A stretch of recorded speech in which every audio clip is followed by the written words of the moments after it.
Osote akanachi Anambra State bụ Dr. Onyekachukwu Ibezim akpọkugo ndị ọrụ ngo ahụ akpọbatara maka inye aka na ekpofusi atịtị na steeti a ka agbasie nnọọ mbọ ike hụ na ha mezuru ya bụ nkwekọrịta dị n'etiti ha na gọọmenti Anambra State iji wee mezuo ebumnobi nke ọchịchị ọkammụta Soludo gbadoro okwu n'ime ka steeti a dịwanye ọcha. Ya bụ osote akanachi steeti a kpọrọ oku a n'oge ya na ndị ọrụ ngo a nwere nzukọ n'obi gọọmenti Anambra Steeti nke dị n'Ọka, ebe Emmanuel Okonkwo ga-esikọtapụrụ gị akụkọ a.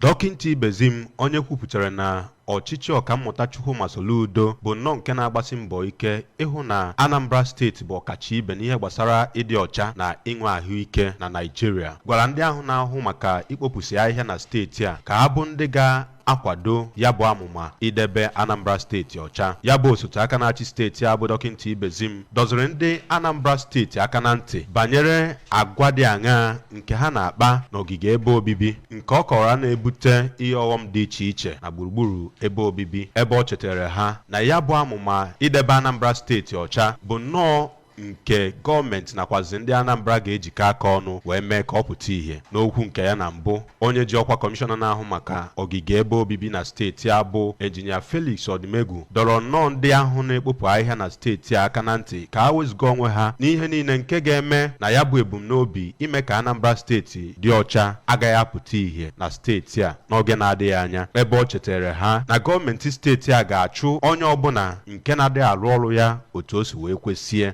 N'okwu nke ya, onye ji ọkwa kọmishọna na-ahụ maka mmanụ dị iche iche a na-emepụta na steeti a bụ ọkaikpe Tony Ifeanya nakwazi onye ọchịchị nchere oge nke Idemmili North Local Government Area bụ Chief Chuks Brown Igbo Anụa chetara nnọọ ndị ahụ na-ekpo ahịhịa na steeti a na ọrụ ha bụ nnọọ nke gọọmenti steeti a ga na-etinyere ha anya otu ha si alụ ọrụ ha oge niile, ebe o kwupụtara na ọchịchị ọkammụta Chukwuma Soludo bụ nnọọ nke ji ya bụ amụma idebe Anambra Steeti ọcha wee kpọrọ ihe ebe ọ dị ukwuu. Ụfọdụ n'ime ndị ahụ na-ekpo ahịhịa na steeti a ndị gụnyere Chief Emeka Asimonye nke eji dike dị ọra mma wee malụ, ya nakwazi ogbo ya bụ Chief Nnabuenyi Uche Ọkpala kenere nnọọ gọọmenti steeti a maka otu o si wee hụ ya dịka ihe ziri ezi iwepụta ya bụ ebumnobi idebe Anambra Steeti ọcha ma kwee nkwa ịlụ ọrụ ha otu o kwesị. Site n'obi gọọmenti dị n'Ọka, abụ m Emmanuel Okonkwo.